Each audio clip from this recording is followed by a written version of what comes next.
Pao Mokonzi.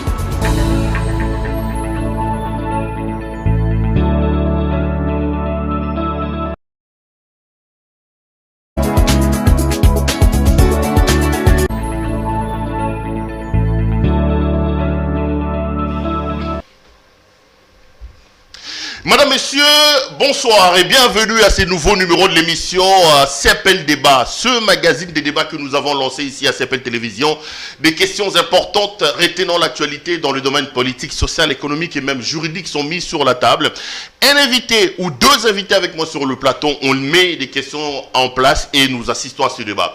L'actualité politique dans le pays reste dominée par le 100 premiers jours du gouvernement Samalou Kondé. Une messe d'action de grâce a été organisée.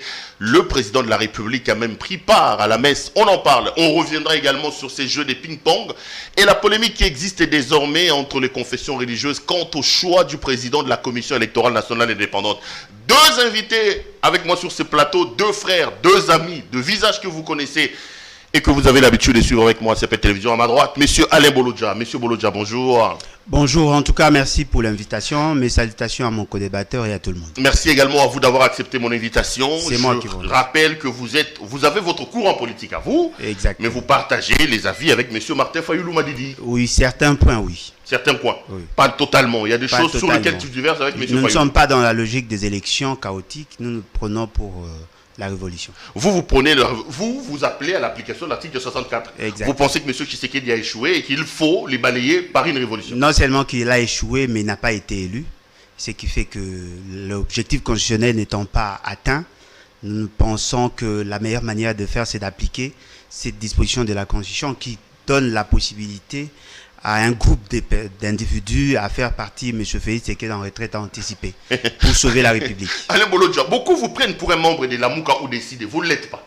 Non, je n'ai jamais adhéré à la Mouka, encore moins à décider. Ok, ça répond directement parce qu'on parlait de vous un peu en coulisses avec Maître Yves Mouekassa qui me demandait si vous étiez des décidés. Maître Yves Mouekassa, bonjour. Bonjour, cher ami Perrault. Merci également à vous d'avoir répondu à mon invitation. Vous êtes, vous, acteur politique.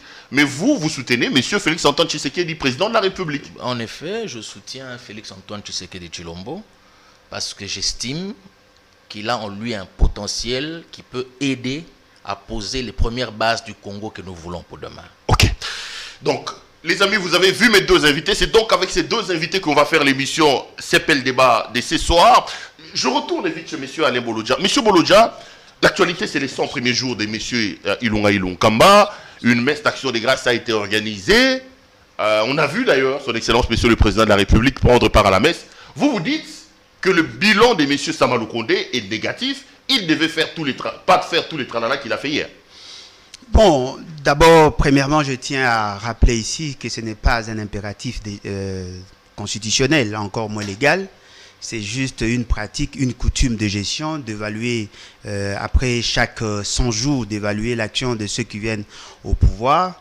Et fort malheureusement, dans la pratique, on a tendance à biaiser la procédure ou sinon la démarche. Parce que lorsqu'on fait une évaluation, on a deux approches. La première approche, c'est l'approche basée sur la situation de départ. Et la deuxième approche, c'est basée sur les objectifs que l'on s'était assignés. Et fort malheureusement, en suivant les incantations telles que faites par monsieur comment il s'appelle, Samalou Kondé, on se rend compte qu'il a été perdu, il a été mal coaché, justement parce qu'il n'a pas su faire ressortir ce que lui envisageait faire en 100 jours et ce qu'il a pu faire pour tirer des conclusions, voir si effectivement il est dans le bon ou sinon essayer de recadrer. Fort malheureusement, cette forme de satisfaction le démontre à suffisance qu'il a voulu faire du cosmétique et ceux qui ont la notion de l'évaluation de la gouvernance comprennent qu'il a tapé à côté. Non seulement ça, il y a eu de fausses informations qu'il a pullulé qu'il a lancé dans ses présentations. C'est d'abord par rapport à ce que lui appelle les statistiques. C'est-à-dire qu'il a pris un taux de croissance et fort malheureusement en comparant le taux de croissance par rapport à ce qui a été publié par la Banque centrale, on sent qu'apparemment le monsieur n'avait pas assez d'informations. Il a voulu utiliser l'approche macroéconomique en mettant en évidence la nécessité de la stabilité du cadre macroéconomique. Et pourtant, dans la composition déjà de ces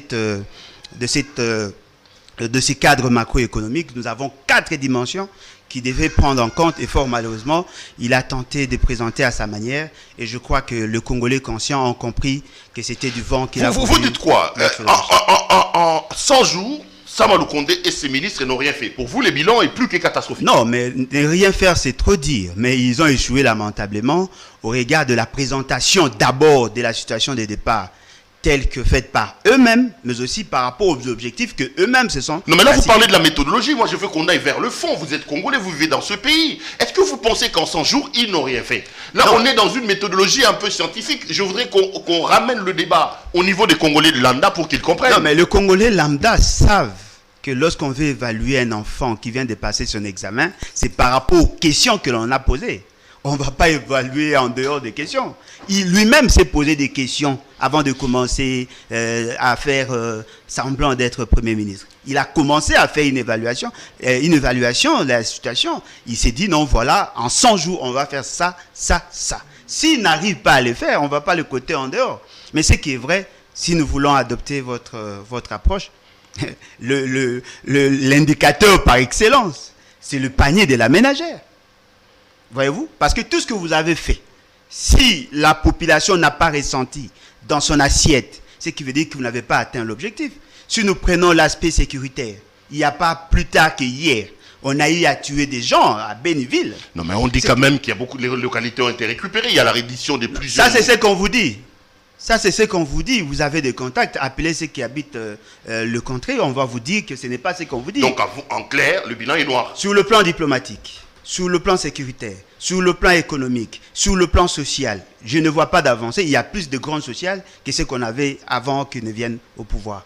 Je suis sûr et convaincu que M. Félix Tshisekedi, s'il lui était demandé de faire le choix entre Ilou Kamba de triste mémoire et ces messieurs qui est aujourd'hui Premier ministre, je ne pense pas qu'il va choisir Sama Lukonde. Je ne pense pas. Maître Moukassa, il dit que ça soit sur le plan scientifique en termes des agrégats, des postulats qu'il faut poser pour analyser une action et faire une évaluation. Sama Lukonde a tapé à côté. Il dit même que dans le fond, il n'y a rien, parce que quand on regarde la question du panier de la ménagère, quand on évoque la situation sécuritaire dans l'Est de la République, quand on évoque la situation diplomatique, tout est peint en noir. Qu'est-ce que vous dites? Vous pensez qu'en 100 jours, Sama Lukonde et les Warriors ont quand même fait quelque chose? Bon, déjà, c'est avec beaucoup de délectation que j'écoute mon co-débatteur. Il a cette manie de pouvoir cibler certains points, malheureusement les déformer un peu, pour atteindre son objectif critique. Au moins, on est d'accord sur un point, c'est que l'évaluation des 100 jours est symbolique. On est d'accord sur ce point-là.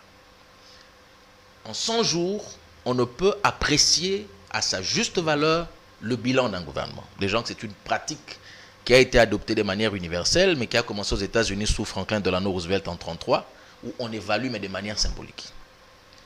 Après avoir posé cette base, il va dans les agrégats macroéconomiques. Alors qu'il devait rester dans la dimension que lui-même a posée. Je vais rester dans cette dimension que lui a posée. En 100 jours, qu'est-ce qu'on peut évaluer?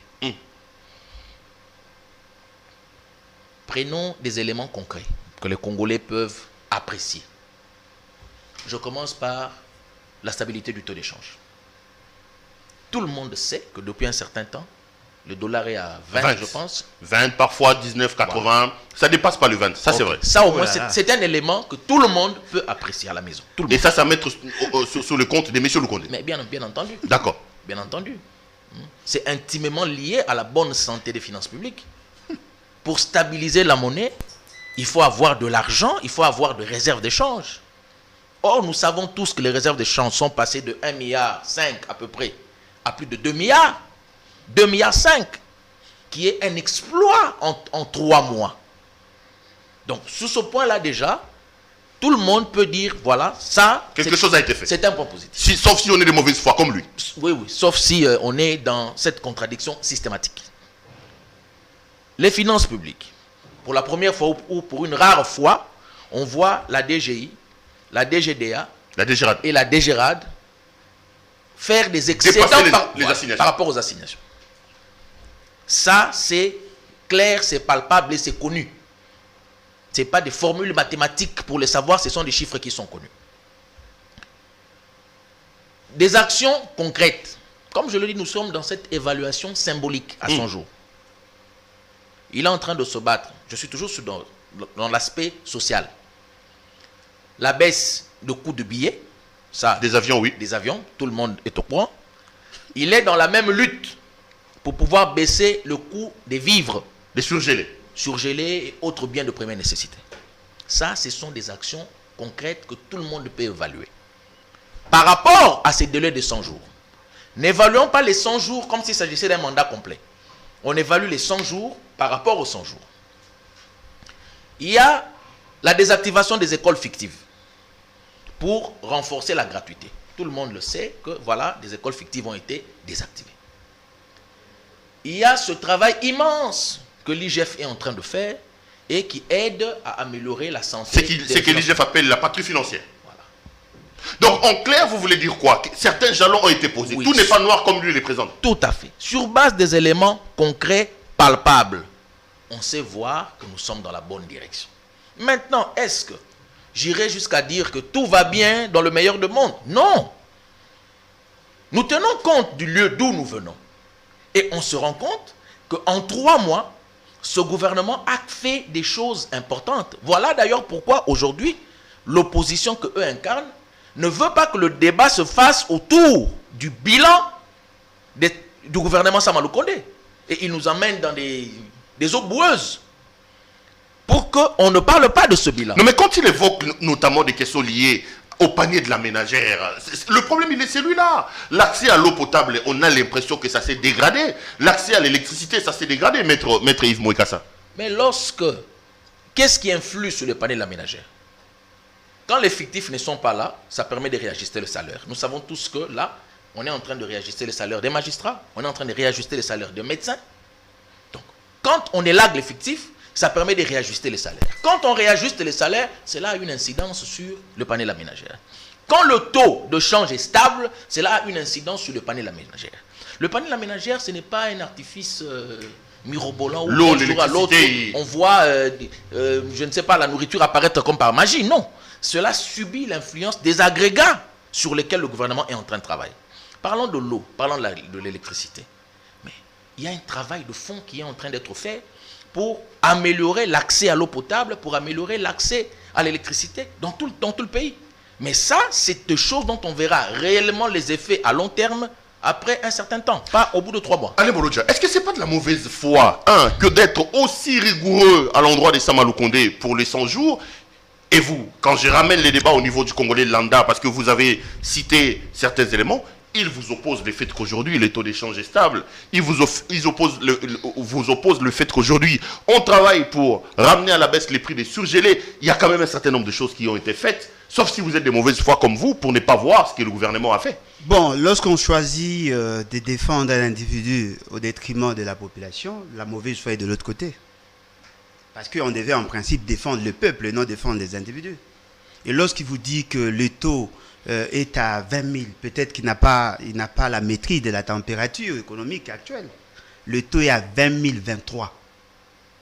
C'est 2023 francs. Mais c'est quand même relativement... Non, mais voilà pourquoi... Non, mais attendez. On connaissait les taux d'échange dans le pays. Non, mais voilà pourquoi... Ça, c'est quand même assez minimisable. Non, mais voilà pourquoi j'ai dit, si en droit, c'est minimisable, mais en économie, ce n'est pas minimisable. Parce que lorsque vous enlevez 2 unités, ne parlez pas de minimisable. Nous sommes là dans les dizaines. 2023 francs. Ce qui veut dire qu'il n'a pas déjà la maîtrise du taux. Lorsque vous parlez de l'accroissement des recettes de l'État, mais ça ressort d'où? Parce que les données de la Banque centrale ne nous indiquent pas qu'il y a une nette amélioration. Non, mais la DGI nous a quand même dit qu'il a atteint à 113%. Non, la DGI, depuis plus de 15 ans, a toujours enregistré des dépassements en termes d'assignation. Sérieux? Bien sûr. On vit dans ce pays? Effectivement. Non, mais on vous vend du vent, c'est du faux. Ce qu'on vous dit là, c'est du mensonge. Ils ont toujours la tendance à rationner les assignations, justement, pour démontrer à suffisance qu'ils ont fait des dépassements. Mais dans ces dépassements, qu'est-ce qu'on constate?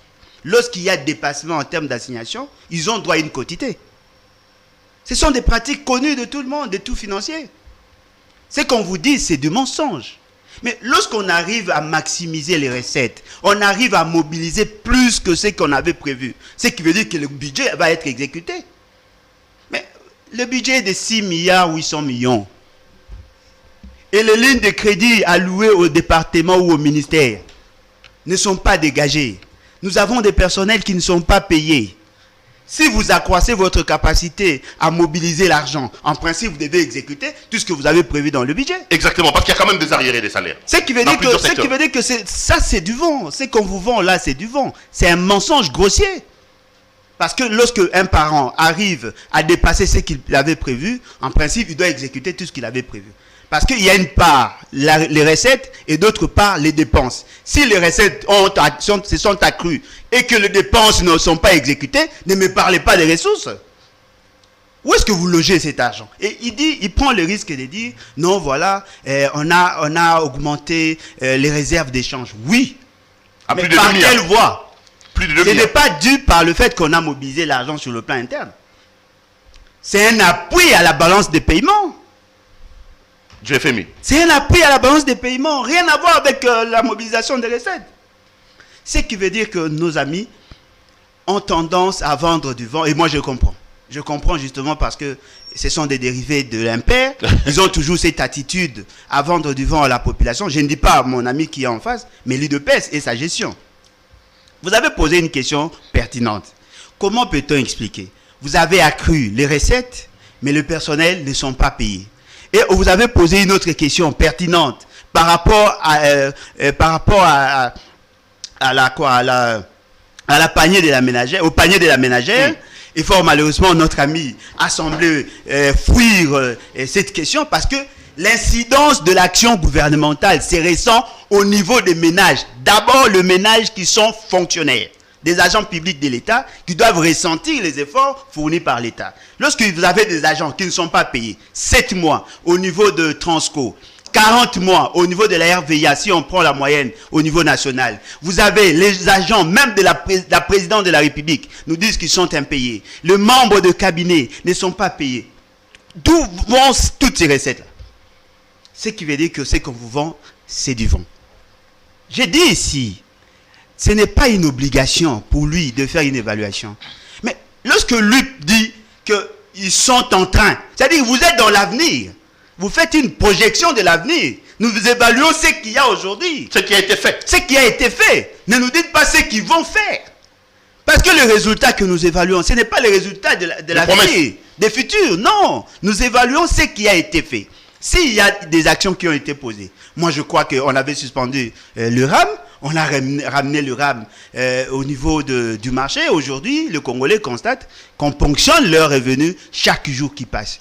En termes de prix sur le marché, ce qui a été dit ici par notre concitoyen, il a dit qu'ils sont en train de chercher à baisser les prix. Les prix n'ont pas baissé. Si c'est un idéal, oui, nous sommes d'accord. Mais les prix n'ont pas baissé. Mais moi, je vous informe, les prix ont augmenté. Il y a une hausse de prix sur le marché. Ce qui se vendait à 48 000, aujourd'hui, ça se vend à 67 000 francs. Ce qui se vendait à 22 $, aujourd'hui, c'est à 36 $. Vous parlez de quel prix? Parce qu'il n'y a pas... C'était hier, j'étais au marché, j'ai vu il y a une hausse de prix. Après des 17% de certains produits. Vous parlez de quoi là? Qu'ils nous disent qu'il y a stabilité du cadre macroéconomique. Faux. Qu'ils nous disent qu'il y a stabilité de la monnaie. Qu'ils nous disent qu'il y a augmentation des recettes au niveau de la DG, de la DGRA, des tralala, tout ce qu'il a dit. Qu'ils nous disent qu'ils sont en train de réfléchir. Vous dites c'est du vent, c'est du pipeau. Non, mais attendez. Dans la balance, ce qu'on appelle le cadre macroéconomique, comme je l'ai dit, il y a 4 dimensions. Sur la croissance économique, quel est le taux de croissance aujourd'hui? Est-ce qu'on a augmenté la production au niveau national? Non, on n'a pas augmenté la production. Il y a juste une variable qui a changé, c'est la cour de prix, la cour de matières précieuses au niveau international. Parce que dans le produit intérieur brut, prise dans son approche de production, vous avez la quantité et le prix. Ce n'est pas la quantité qui a augmenté, c'est plutôt le prix. C'est-à-dire que les producteurs n'ont pas augmenté leur productivité. La quantité a baissé, mais c'est le prix qui a augmenté. Ce qui veut dire qu'on va ressentir effectivement qu'il y a augmentation en termes de recettes au niveau des entreprises, mais le taux d'imposition est faible par rapport à leur productivité. Il suffit seulement de voir le budget. Et lorsque vous prenez les importations aussi ont baissé. Ce qui veut dire que la balance commerciale est déficitaire. Vous prenez l'inflation. Il y a inflation aujourd'hui. Vous parlez des 17%. Non, mais il y a inflation aujourd'hui. Non, les 17%, c'était par rapport à un certain nombre de prix. Mais la moyenne va déjà dans le 20. C'est-à-dire qu'aujourd'hui, nous sentons qu'il y a inflation sur le terrain. Vous prenez par rapport à l'emploi. Combien d'emplois ont-ils été créés? Vous parlez de quel cadre macroéconomique? Est-ce qu'on a payé les agents? Est-ce qu'il y a eu stabilité en termes de rémunération? Non. Ce qui veut dire qu'aujourd'hui, je comprends, lui, M. Samalou Condé n'est pas économiste. Je comprends. Mais je suppose qu'il est conseillé par des éminents. Non, je suppose qu'il est entouré par des éminents. Mais lorsqu'il parlait de cadre macroéconomique, il devait d'abord nous donner quels sont les composants du cadre macroéconomique que lui a pu stabiliser, parce qu'aujourd'hui, il y a inflation, il n'y a pas un taux de croissance soutenable aujourd'hui. Ce qui veut dire que je comprends. Bon, on va pour mieux évaluer son action. Il va peut-être demander beaucoup de temps, mais ce qui est vrai, en prenant ce que M. Félix Tshisekedi a fait avec l'ancien Premier ministre, ce que lui a fait aujourd'hui, tout le monde sait, c'est du négatif. Mais Maître Mokassa, est-ce que ce n'est pas du vent que vous nous vendez? Si réellement la DGI, la DGRAT et la DGDA, qui sont les plus grands organes d'assiette en matière de recouvrement des recettes de l'État, ont atteint les plafonds, mais pourquoi on ne le ressent pas? Pourquoi les médecins sont en grève? Pourquoi à Transco il y a grève? Pourquoi la RVA il y a la grève? Pourquoi est-ce que les ministres ne sont pas payés dans leur cabinet? Pourquoi les députés provinciaux ne sont pas payés? Toute cette embellie-là que vous nous présentez, pourquoi on ne le ressent pas? C'est la question qu'il pose. Si effectivement l'État a pu recouvrer à plus de 100% ses recettes, pourquoi l'État n'affecte pas ces recettes-là à ses besoins? Merci, Chapero. Déjà, quand mon co-débatteur a commencé à remettre en cause le taux de 20 000, je m'attendais à ce qu'il me sorte un élément faramineux auquel je n'étais pas préparé. Je me disais, bon voilà, le taux est passé à 30, je ne suis pas au courant, quoi. J'aurais fait un exercice simple, puisque nous nous adressons aux Congolais, à tous les Congolais, quel que soit le niveau et la formation. J'aurais pris un billet peut-être de 10 $ ou de 20 $. On aurait donné à quelqu'un, va dans la rue et change, ramène-nous les francs pour qu'on voit exactement quel est le taux qui est pratiqué sur le terrain. Sinon, il nous aurait parlé d'un taux parallèle qui serait différent du taux officiel. Le taux que nous avons donné, c'est le taux qui est pratiqué dans la rue. C'est le taux réel.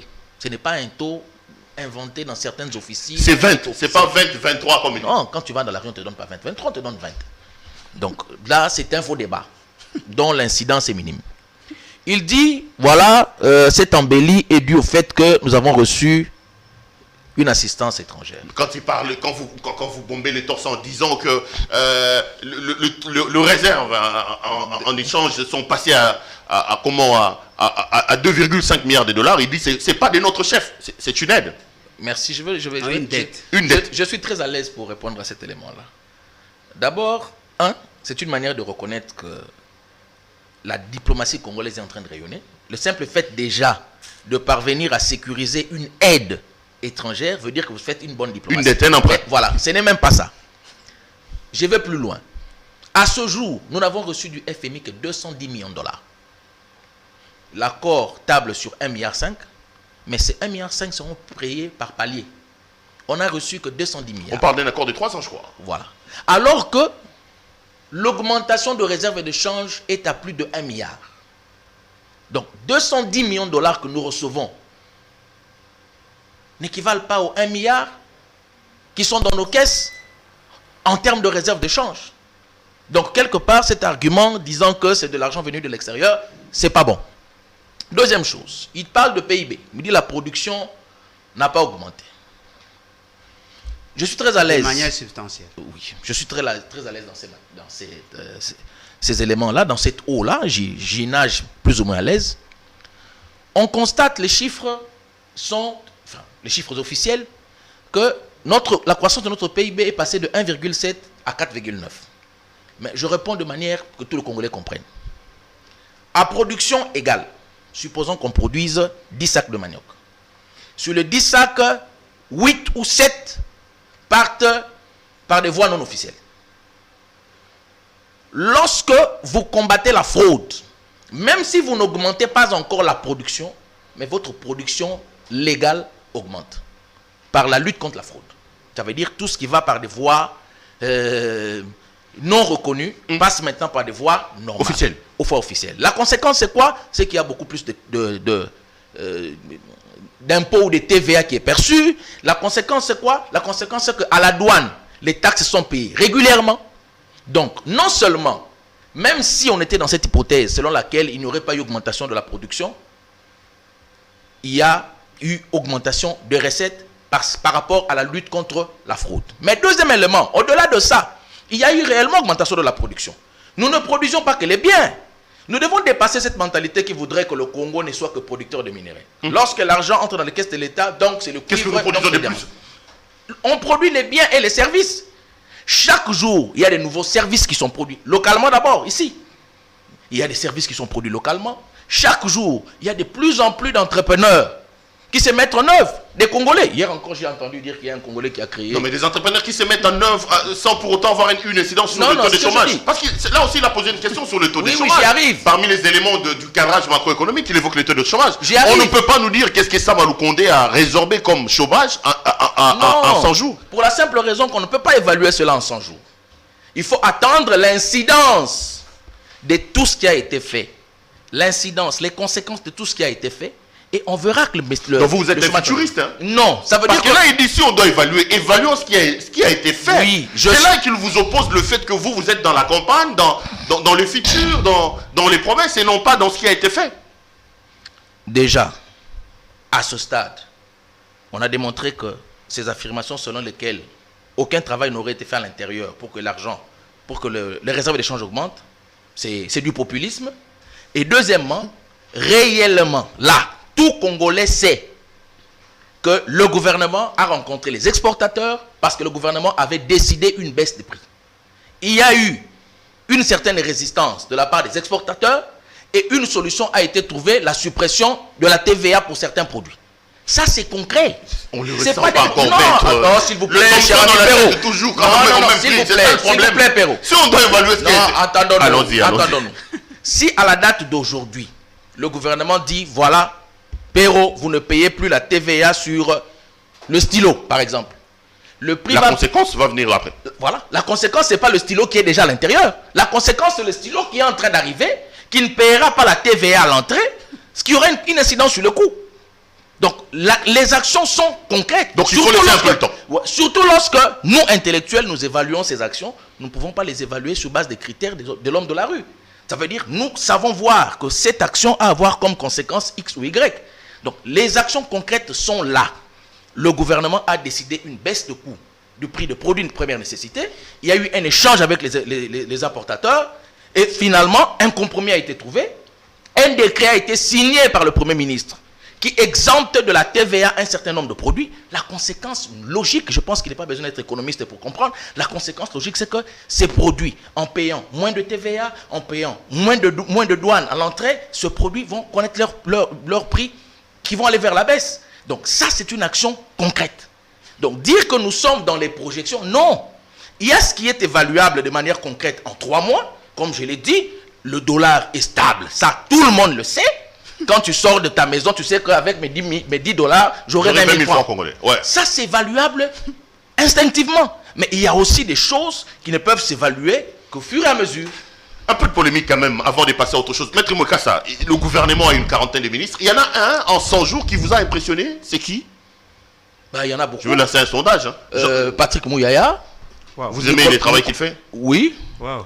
Patrick Mouyaya qui fait une très très bonne communication de la part du gouvernement. On sent, en termes de visibilité, qu'il fait un excellent travail. Nicolas Kazadi.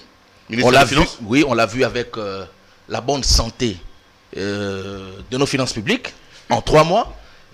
Yves Bonkoulou à la jeunesse, où on voit, il est moins médiatique, mais il y a des actions qui sont en train de se faire pour l'encadrement des jeunes.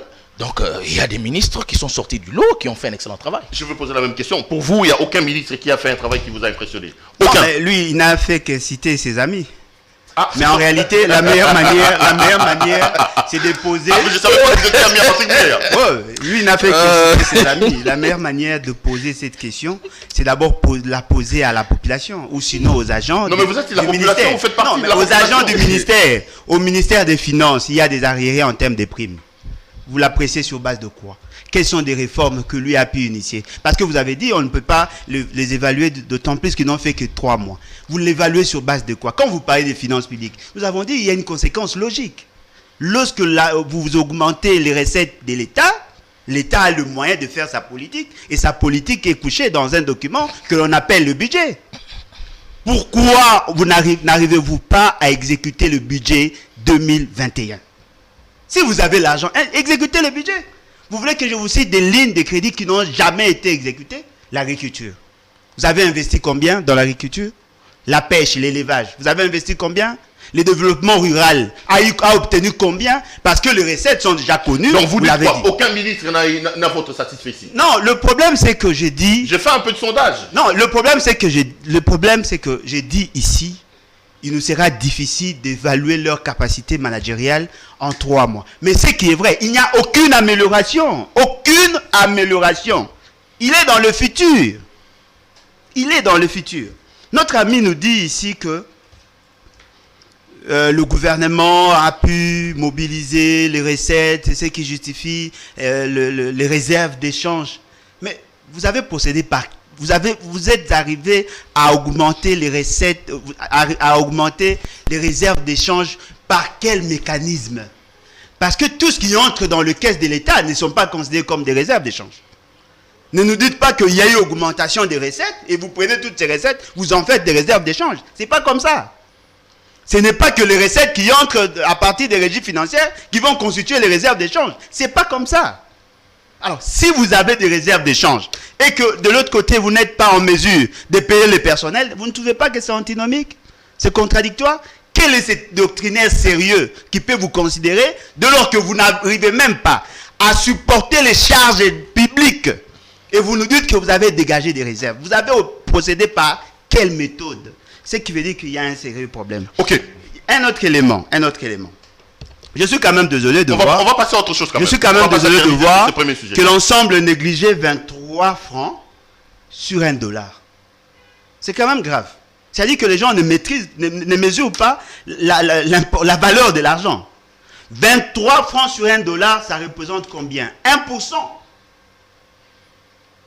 S'il y a augmentation de 1%, vous considérez que c'est négligeable? Vous passez de 2000 à 2023, vous considérez que c'est négligeable? Mais multipliez ça par 1 million, ça fait combien? Parce qu'au niveau microéconomique, vous pensez que c'est normal, c'est maîtrisable. Non. Une augmentation de 1%, en principe, ça devait demander même qu'il y ait des ministres qui démissionnent. Parce que là, vous n'arrivez pas à stabiliser la monnaie. Et ça, quand même, nous devons le reconnaître, c'est quand même grave. Mais mon grand souci, c'est de voir que l'on cite des ministres sans citer leurs actions. Si vous dites le ministre en charge de la communication, il passe souvent à la télé, il communique, oui, c'est bon, mais il n'a pas que ça comme mission. Il est aussi gestionnaire. Allez voir la RTNC.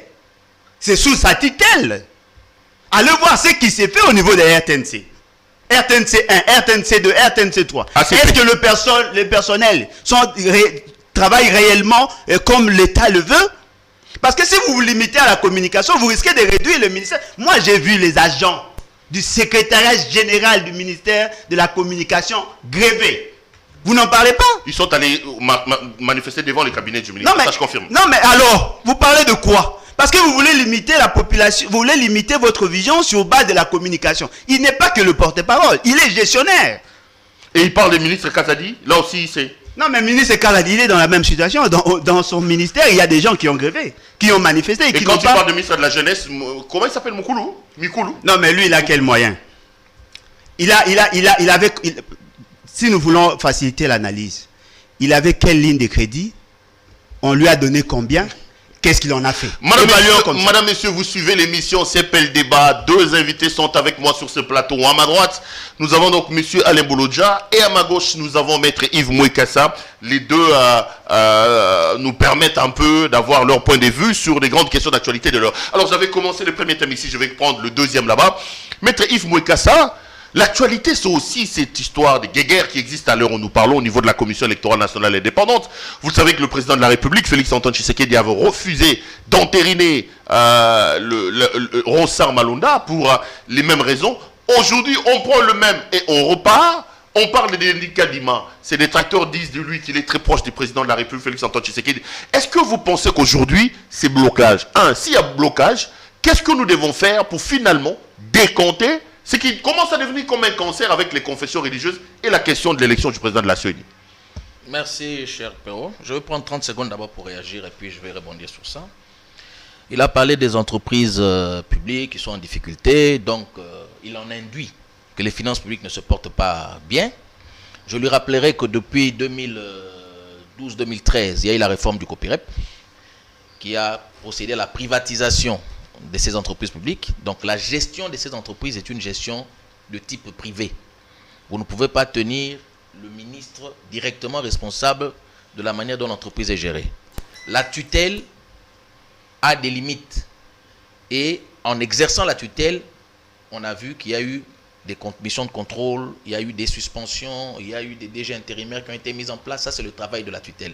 Mais la gestion au quotidien des entreprises publiques comme la RTNC ne relève pas, c'est un établissement public, ne relève pas du ministre des tutelles, relève du directeur général, sous la supervision et le contrôle du ministre. Donc, lorsqu'on a parlé... Oui, limitons la tutelle, ne confondons pas tutelle et gestion. L'autorité des tutelles n'est pas l'autorité gérante. Ça a toujours été comme ça. Voilà. Même avant les réformes de COPIREP. Oui. Donc il ne faudrait pas qu'on fasse cet amalgame en disant voilà, pour évaluer stricto sensu le bilan d'un ministre, il faut aller d'abord là-bas. Il faut qu'on reste dans les normes. Je ne reviendrai pas sur... quand vous êtes ministre et que les entreprises sous votre tutelle ne fonctionnent pas bien, vous ne portez pas la responsabilité? C'est ce que vous voulez dire? Non. Ça veut dire que vous faites quoi? Quel est... Est-ce que le ministre ne peut pas souffler le vent du changement dans les entreprises sous sa tutelle? Mais ça se fait comment? En organisant des missions de contrôle. C'est ce qui est fait. C'est tout. Non, s'il vous plaît. Les missions de contrôle, c'est ce qui est fait. Et en sanctionnant, si besoin, et les mandataires. C'est ce qui est fait. Bien. Voilà.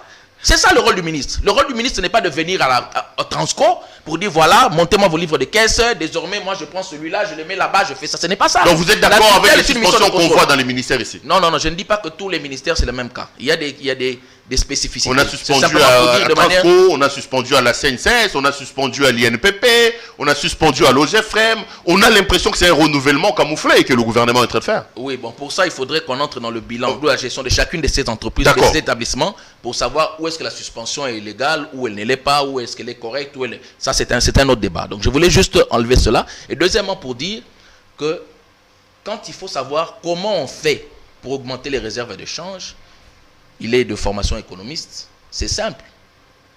Quand l'État a de l'argent, l'État procède aux affectations.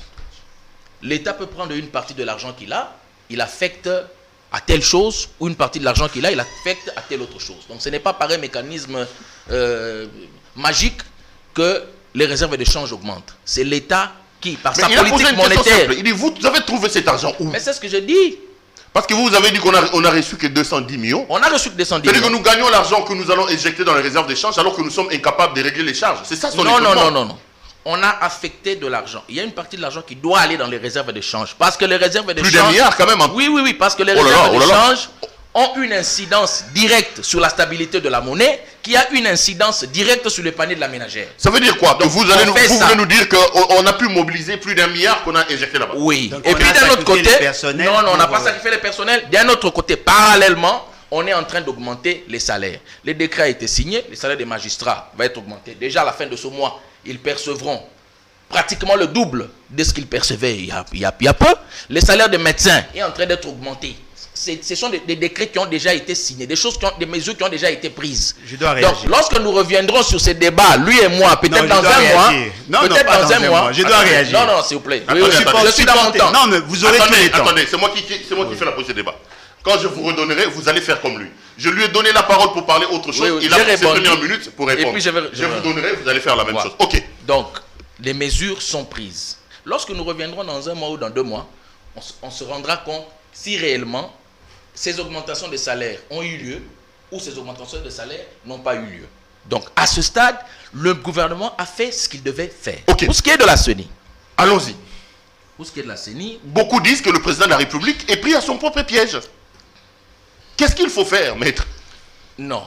Déjà, dans ce débat, j'ai l'impression que tellement nous y avons déversé de l'émotivité, des émotions et des sentiments, on oublie de réfléchir de manière rationnelle.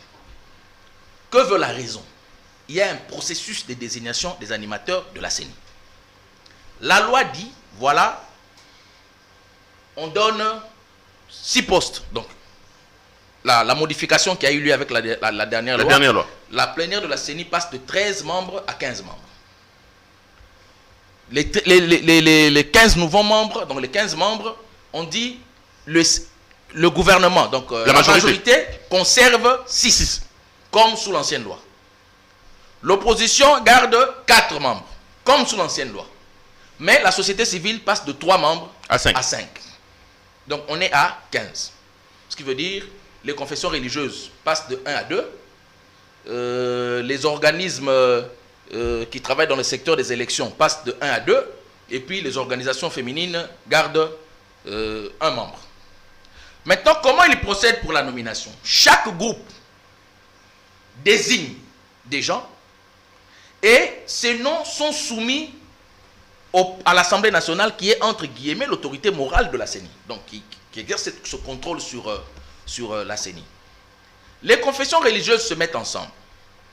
Ils ont une charte qui organise le mécanisme de désignation de leurs délégués. L'article 17 de leur charte dit qu'ils le font par consensus. S'ils n'arrivent pas à trouver de consensus, ils procèdent par élection. Ça, c'est leur charte. Personne ne leur a imposé cette charte, c'est eux qui l'ont votée, c'est eux qui ont rédigé cette charte. Une fois qu'ils procèdent aux élections, où ils obtiennent un consensus, ils soumettent ce nom à l'Assemblée. Avant l'entérinement, l'Assemblée met en place une commission paritaire. Ça veut dire une commission composée des gens issus de la majorité et de l'opposition. Des gens issus de l'opposition. Et cette commission reçoit pas seulement les PV des désignations, mais également toutes les pièces. Quand vous dites tel est compétent, il faut qu'il y ait son CV. Il faut qu'il y ait tous les éléments qui permettent à cette commission-là de faire pratiquement pour la deuxième fois, comme on dit bis repetita placet, la deuxième fois, une réévaluation des dossiers pour dire voilà les personnes qui nous ont été présentées. Rentrons dans le cas sous-examen. Non, je reviens. Je veux poser le contexte pour que les gens comprennent. Ce n'est qu'à la fin que l'Assemblée nationale décide d'entériner. S'il n'entérine pas, ça c'est l'article 12, si je ne m'abuse, de la loi électorale, de la loi sur la CENI, s'il n'entérine pas, l'Assemblée nationale renvoie les dossiers pour dire recommencer. Il n'y a pas eu consensus au niveau des pères religieux. C'est triste, parce que dans une société comme la nôtre, ce sont quand même ceux auprès de qui on devrait trouver une certaine neutralité. Voilà. Malheureusement, ils ne sont que le reflet de ce qu'est notre société. Nous vivons dans une société où aujourd'hui, tout le monde devient extrémiste. Allons vers ma question, maître. Voilà. Allons vers ma question. Oui. Le président de la République est-il pris dans son propre piège? Faut-il aujourd'hui accepter l'élection de Denis Kadima, qu'on présente comme étant proche de M. Tshisekedi, ou faut-il que le président prenne son courage et qu'il fasse des choses comme il a fait à l'époque de Ronsard Malonda? Il fallait que je pose ces fondamentaux. Alors, dites-moi maintenant, cher ami Perrault, dans ce processus, le président intervient où? Nulle part. Dans le processus de désignation des animateurs de la CENI, là, le président, particulièrement ce qui concerne le président de la CENI, le président de la République intervient où? Nulle part. Donc, ce sont les confessions religieuses qui désignent.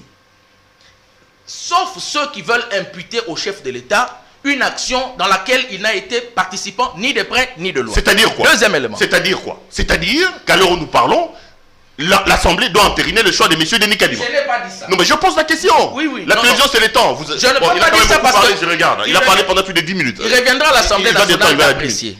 Maintenant, pour ce qui concerne la candidature de M. Denis Kadima, je viens encore de relire aujourd'hui même la déclaration de la CENCO. Dans leur rapport qui atteste qu'ils n'ont pas trouvé de consensus. Ils disent qu'il y a des allégations. En français facile, c'est quoi une allégation? C'est une affirmation qui n'a pas encore été soutenue par des preuves. Maintenant, on n'a que deux choix. Si on estime qu'il y a des allégations, mais pour lesquelles il n'y a pas de preuves, soit on donne plus de temps à ceux qui ont fait ces allégations pour apporter les preuves, soit pendant que la commission paritaire sera en train d'examiner les candidatures, on apporte des preuves additives pour dire voilà les preuves qui disent que M. Kadima est de l'obédience du président de la République. Maître, vous êtes avocat. En l'absence il y a de une ces preuves. jurisprudence. C'était la même chose avec Ronsard Malonda. Non, pour la simple raison que chez Ronsard Malonda 1, la communauté, l'église kimbanguiste, a désavoué les signataires en disant qu'ils n'avaient pas reçu mandat pour aller signer au nom de l'église kimbanguiste. Donc ça, c'est déjà un vice de forme substantiel. Ceux qui l'ont désigné disent non, la personne qui a désigné n'avait pas mandat.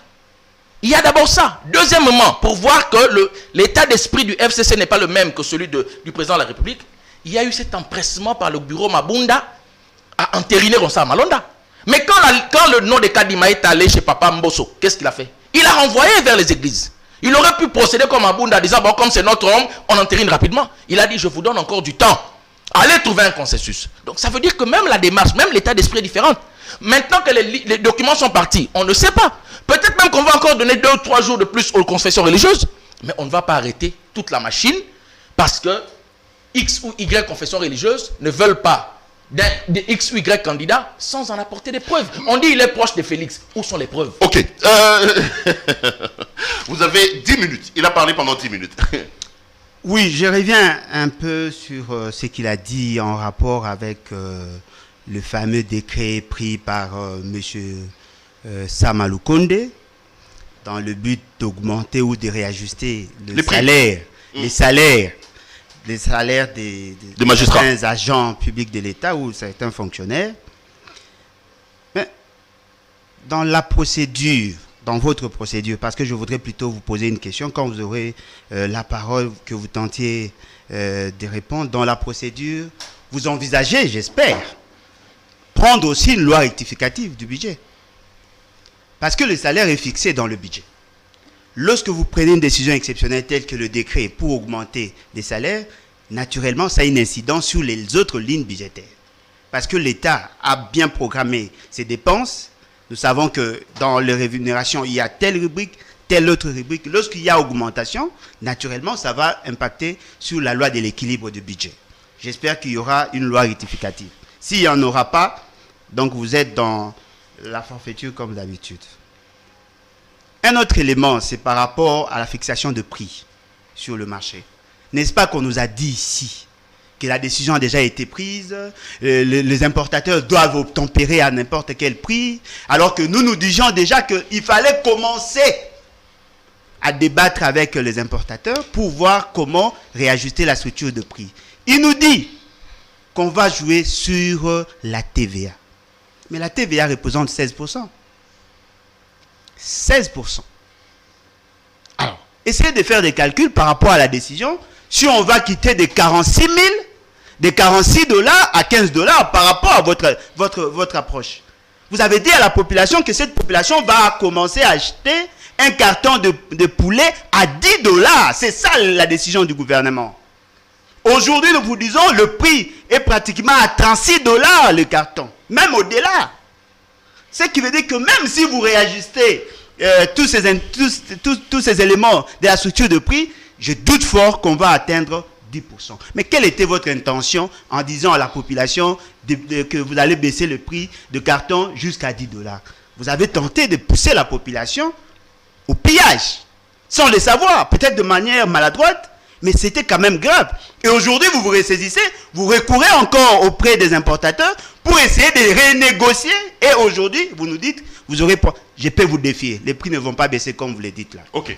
S'il y aura baisse, oui, mais ça ne sera pas de manière substantielle. On ne partira pas de 36 $ à 10 $. Je ne pense pas. Je doute fort.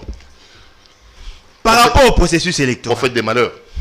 Non, mais c'est par rapport aux réalités sur le terrain. Si vous ne savez pas jouer sur la structure de prix, jouez sur la quantité. Mais ce fait, c'est qu'il a décaissé l'argent ici pour produire. Il n'y a pas de résultats. Ce qui veut dire que ces gens ne sont pas suffisamment sérieux dans ce qu'ils font. Ou sinon, ils n'ont pas la maîtrise de ce qu'ils font. Et ça, c'est quand même très dangereux. Revenons sur les élections. Par rapport au processus électoral. Vous savez, chers concitoyens, nous avons le malheur d'avoir des tricheurs qui veulent se faire de policiers. Ce sont les mêmes personnes qui ont bénéficié de la forfaiture électorale. Ce sont les mêmes personnes qui veulent maintenant nous donner des élections entre guillemets apaisées, démocratiques et transparentes. Mais politiquement, ça ne peut pas se justifier. Des gens qui sont nés dans la forfaiture électorale. Il vous dit, pour Malonda, c'était différent. Non, ce n'était pas différent. C'est que vous avez dit à la population, vous avez dit que Malonda était proche de Kabila. Est-ce que vous avez demandé des preuves à cette époque-là? Vous étiez au pouvoir. Vous n'avez pas demandé des preuves. Même lorsque le parti IDPS a appelé les gens dans la rue, est-ce qu'ils ont brandi des preuves? Il y a eu des gens qui ont été tués.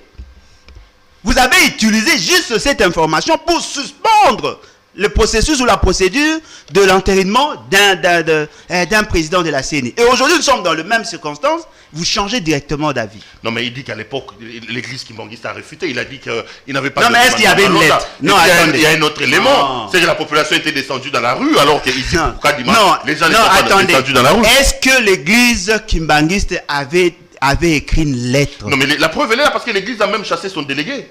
Vous savez que le révérend Elébé a été chassé parce qu'on dit qu'il a présenté un candidat que l'église n'avait pas entériné. Oui, mais après pression. Mais est-ce qu'il y avait une lettre? Il n'y avait pas de lettre, mais la personne a été sanctionnée juste après. Mais ce qui est vrai, c'est que au regard de ce que eux nous ont présenté comme fait, on nous a dit que Malonda était proche de Kabila et donc on ne pouvait pas l'entériner. Donc Kadima étant, comme on dit, Kadima est aussi proche de Félix. Il est proche de Félix Tshisekedi. Vous avez la preuve? Il est proche de Félix Tshisekedi. Il n'est pas né aujourd'hui. Il n'est pas né aujourd'hui. Mais ce n'est pas ça notre problème. Le problème, c'est par rapport aux soupçons de corruption. Ça, on n'en parle pas. Cher ami, il y a des gens qui vous disent qu'on leur a proposé l'argent et des jeeps. Mais ce qui est surprenant, on en parle de moins en moins. Pourquoi ceux qui ont 10 sièges, 10 postes au niveau de la CENI veulent à tout prix maîtriser le président de la CENI? Pour quelle finalité? C'est justement parce qu'ils savent qu'ils veulent imposer une fois de plus à la population un candidat qui ne sera pas élu, mais plutôt proclamé élu sans soubassement technique. C'est ce que nous avons vécu en 2018. Vous avez un président qui a été proclamé élu en violation de la loi électorale et aujourd'hui on veut encore nous amener dans la même réalité, c'est-à-dire nous imposer cette personnalité-là. J'apprends chez nos amis de l'UDPS qui nous disent que non, c'est un technicien et tout ça. Je peux ici prendre les risques. Ce monsieur ne peut pas être plus technicien que Malonda. Kéronsa Malonda. Malonda est cogéniteur du système électoral congolais. Il connaît toutes les réalités sur le terrain. Il le connaît mieux que Denis. Il le connaît mieux que quiconque. Denis Kadima. Parce qu'en tant que secrétaire exécutif national, il est supposé avoir une vision large sur la cartographie, sur le personnel, sur les intempéries, parce qu'il a travaillé depuis 2005. On ne l'a pas rejeté parce qu'il était incompétent. On l'a rejeté justement parce qu'on nous a dit qu'il serait proche de Kabila. Mais aujourd'hui, pourquoi l'UDPS veut à tout prix voir Denis Kadima? Si nous étions dans un pays sérieux, ce monsieur pouvait même retirer sa candidature. Parce qu'il y a déjà des soupçons. Vous voulez organiser des élections avec quelqu'un qui a déjà des penchants que tout le monde connaît, qu'il est proche de M. Félix Tshisekedi, et vous voulez faire semblant comme si vous ne le connaissez pas. Ce monsieur a travaillé dans ce pays. Ce monsieur a des relations avec des gens. Ce monsieur a une famille. Et nous savons comment ce monsieur s'est comporté lors des débats. C'est un monsieur qui est connu. Et fort malheureusement, on nous demande des preuves. Mais lorsqu'on va apporter des preuves, on va nous dire non, c'est authentique. Mais le temps que vous perdez, si vous avez réellement besoin des élections, et que vous n'avez pas d'intérêt à tirer de la personne qui sera président de la CENI, pourquoi n'avoir pas demandé tout simplement à cette personne de retirer sa candidature et de présenter une autre personne? Là, on va comprendre qu'effectivement, vous avez le souci d'organiser des élections transparentes. Pourquoi vous vous accrochez sur la personne? Non, mais là, nous en sommes au blocage. Qu'est-ce qu'il faut faire? Quelle est la clé du déblocage, monsieur? J'ai suivi Sonny Kafuta. Il a parlé de 50 000 $ et d'une Jeep. J'ai suivi Denis Lessi qui a parlé de la corruption.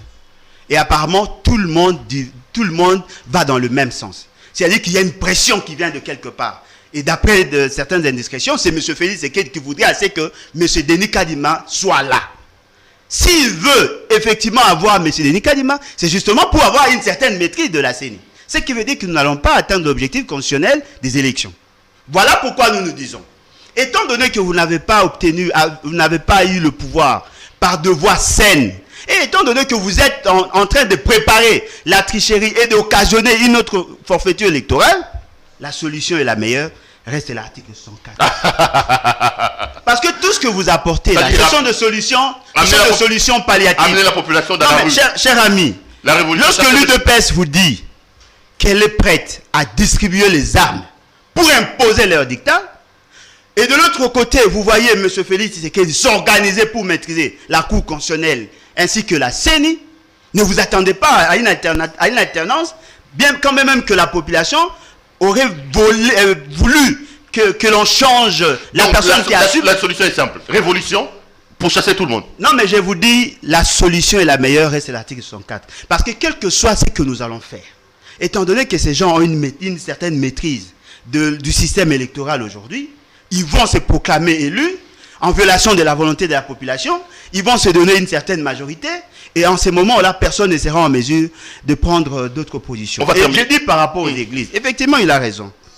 Si nous avons voulu assez que nos pères spirituels aient le droit ou le pouvoir de nous choisir les présidents, je suppose que c'était dans l'idée de donner à la population congolaise une personne issue d'un consensus, mais surtout une personne de qualité pour que nous atteignions effectivement cet objectif de la transparence et des élections apaisées. Aujourd'hui, nous sommes déjà en crise. Nous n'avons pas parlé de la loi électorale, encore moins du calendrier. Nous n'avons pas parlé des recrutements des agents de la CENI. Nous sommes déjà en crise. Pensez-vous vraiment, dans cet élan, on va atteindre l'objectif constitutionnel? Parce que là, il y a contestation du candidat président de la CENI. Et demain, il y aura d'autres contestations, ce qui veut dire que nous risquons de tourner en rond. Voilà pourquoi moi je demande à la population de trancher en activant l'article 64. On va terminer, je donne 3 minutes ici, je donne 3 minutes là-bas, on va terminer, en vous faisant réagir aussi par rapport à cette guerre entre l'UDPS et l'église catholique. Je suppose quand même que ce qui se passe, l'attaque de la résidence du cardinal Ambongo, qui commence de plus en plus à soulever une question de tribalisme, parce qu'on sent les bacons, les Bangala parler, heureusement que j'ai également une Mongala ici, contre le Balouba, ce sont les Balouba. Est-ce que vous ne craignez pas, avec ces envolées verbaux qu'on entend d'un côté de la part d'Augustin Kabouya et de l'autre, ceux qui disent être proches de Cardinal Ambongo, est-ce que la République ne court pas un danger, Maître Mwekassa? Oui, c'est un sujet qui me tient à cœur personnellement, parce que moi je suis un anti-tribalisme vraiment d'une manière... je suis même extrémiste dans mon opposition au tribalisme. Parce que j'étais à Goma en 94, lorsque les massacres se sont faits au Rwanda. J'ai vu de mes yeux ce que le tribalisme peut emmener dans un pays. Donc je n'aime pas ça. Même si tu es mon propre frère, sorti du ventre de ma mère, si tu es un tribaliste, donc toi et moi, ça ne peut pas marcher. Et c'est là qu'il faudrait que mon cher co-débatteur soit prudent dans leur langage. Vous dites, vous ne voulez pas de Kadima. On vous dit apportez les preuves. Vous dites nous n'avons pas de preuves, acceptez seulement qu'on ne veut pas de lui les proches des Fachi. Et certains qui entendent s'il vous plaît, certains qui entendent cela interprètent en disant ah, mais comment est-ce qu'ils font pour les rattacher à Fachi?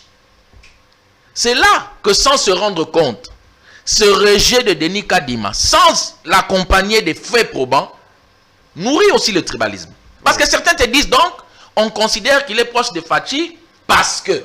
Alors qu'en réalité, il aurait suffi que vous apportiez des preuves. Par exemple, je ne sais pas, une preuve testimoniale, une preuve par image, une preuve par un document qui dit voilà, il est proche de Fachi. On clôt les débats.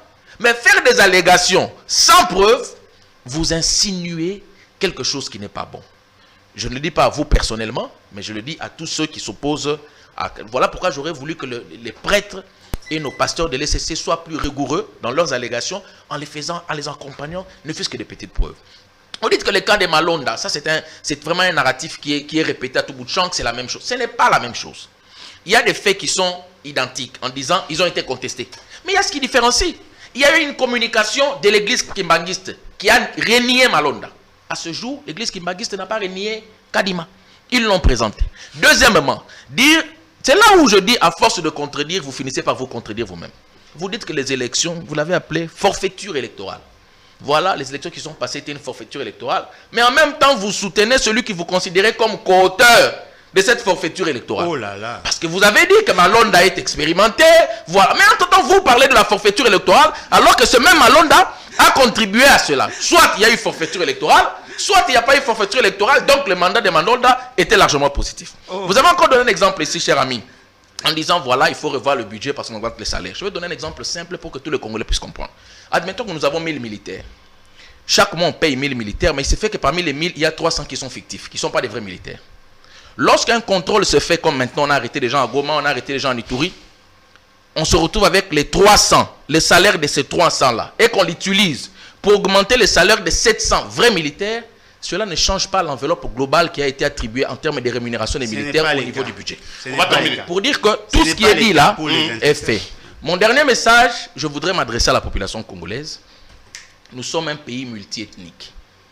Le tribalisme est un feu qui peut brûler toute la nation. Ok. S'il vous plaît, ayons des divergences sur le plan politique, évitons de sombrer dans cette dérive. Alain Bolodja, même question. Attaque contre la résidence de messieurs Ambongo et cette montée des tribalismes, les Ngala qui disent Balouba Moutoba Takaki et tout ça, un mot quand même par rapport à ça? Oui, je soutiens sa conclusion quand il s'adresse à la population. Il devrait plutôt s'adresser à M. Félix. Parce que dans la Constitution, on a voulu faire de celui... Dans la Constitution, on a voulu faire de celui qui est à la tête du pays, mon frère, le symbole de l'unité. Une divergence nationale. même en termes de tribalisme. Non, mais attendez, mais je crois vous que... Vous voulez diverger même sur les appels à la... Non, je suis d'accord sur sa conclusion, mais il s'est adressé à la mauvaise personne. La personne à cibler ici, c'est la personne du président de la République, qui est supposé être le symbole de l'unité nationale. Si les autres se plaignent, il doit se poser 2 fois la question, pourquoi se plaignent-ils? Parce que ne pensez pas que le tribalisme, c'est seulement par rapport aux déclarations, même par rapport aux désignations, même par rapport aux nominations. Vous avez dit que nous avons plusieurs tribus. Il y a plus de 450 tribus. Lorsque l'on voit dans votre entourage, on ne voit que les gens d'une même province. Lorsqu'on voit dans chacune de vos décisions, on ne voit que les gens de même province. Vous poussez les autres à considérer que vous êtes tribaliste. Il doit s'efforcer à être neutre. Il ne l'est pas. Il ne l'est pas. Il ne l'est pas. Arrêtons. Il ne l'est pas. Vous savez, non mais voilà. Le fait seulement, s'il vous plaît. J'ai vraiment pas envie de vous laisser diverger au cours de la question. Un homme kassaïen, marié à une Swahili, qui prie chez un Moutete là, dont le dirkab est katangé, et vous dites qu'un homme comme ça c'est un tribaliste. Mais voilà la conclusion qu'il tire. Le tribalisme, c'est par rapport à la nomination. Vous venez de parler de nomination. Non, mais attendez. Même le choix de l'épouse, il choisit une femme qui n'est pas de sa tribu. Il va dans une église dont le pasteur n'est pas de sa tribu. Non, mais attendez. C'est tout comme analyse. Non, je vous donne un exemple simple. Mais laissez mon temps de parole. Parce que quand vous dites que dans toutes les nominations, il n'y a que des Kassaïens. Attendez. Il y a eu un problème avec les gens de Bandundu. Je refuse que vous divergiez sur cette question. Non, le problème c'est que je refuse d'avoir une divergence.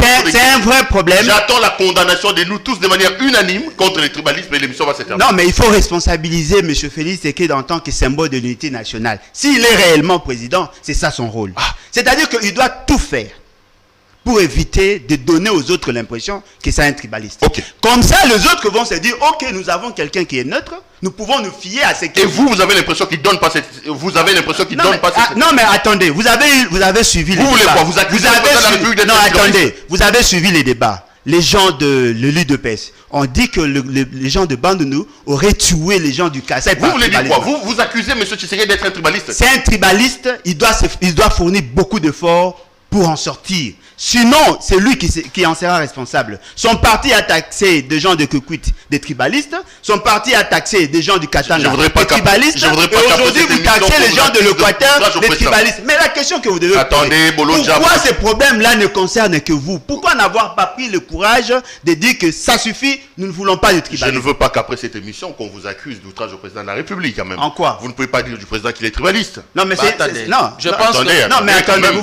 voulez me dire quoi? Que s'il est tribaliste, je n'ai pas le droit de le dire. Il doit prouver qu'il n'est pas tribaliste. Il doit le prouver parce que tout le monde sait qu'il est tribaliste. Il doit fournir des efforts. Bon, je pense qu'à ce stade... Moi, je voulais vraiment pas qu'on diverge autour de questions liées au tribalisme, mais je me rends compte que vous vous opposez sa démarche est en biaisée tout. parce qu'il veut indexer une famille. Alors que il y a des vidéos qui ont circulé hier de quelqu'un avec un drapeau décidé et la mouka derrière lui, qui disait des trucs atroces sur le Balouba. Non, mais lui, il a dit, non, attendez. Le tribalisme, lui, il n'a pas parlé de la tribu, c'est vous qui avez fait les raccordements. Il y a un autre militant de l'UDPS qui l'a dit. La vidéo, elle est montée. Elle est montée. Non, mais là, j'en ai ici. La personne qui parlait n'a pas parlé des tribus. Le son là vient d'ailleurs. Ok. Franchement, j'ai la vidéo ici. Je ne suis pas technicien en cette matière-là, mais je veux la seulement personne dire... qui parlait n'a pas parlé des tribus. Il a dit, si le cardinal Ambong habitait Tchangou, eux auraient fait la sécurité pour que les gens là ne l'atteignent pas. Non, vous Et il y a une autre parle pas de la personne même qui a vidéo. Non. Il y a une vidéo qui circule depuis hier où quelqu'un appelle les gens à prendre des machettes. Non. Pour ce qui est du tribalisme, Il n'a pas parlé du tribalisme. ne faisons pas une question partisane. Arrêtons les débats. Pour ce qui est du tribalisme, Évaluez l'environnement avec votre tous les politique, là. tribalistes, quelle que soit leur affinité politique, d'arrêter. Les divergeons quand même sur pas ce sur la point-là. Non, mais moi j'ai vu un secrétaire général taxer une tribu tribaliste en disant que cette tribu aurait tué les Kassayas, mais il n'a pas pour prouvé. moi de Ça présenter. c'est très grave, vous mettez tout le monde mal à l'aise. Donc vous dites que l'exemple doit venir d'en haut. D'en haut, de M. Félix et quel est son parti. Parce que jusque-là, personne ne nous a démontré qu'on aurait tué les Kassayans à Kikwit. Pouvez-vous nous montrer, nous ne fils Ça a été un grand plaisir pour moi de vous présenter cette émission. Maître Yves Moukassa, merci d'être venu. Merci, Allez, merci également à vous. Non au tribalisme, c'est pas une bonne chose, les amis. Nous sommes Congolais. Nous devons vivre ensemble. Faut dire ça, M. Félix. Je ne suis pas votre co-débatteur. Allez, je vous retrouve demain pour un autre numéro. Portez-vous bien et restez branchés sur nos programmes.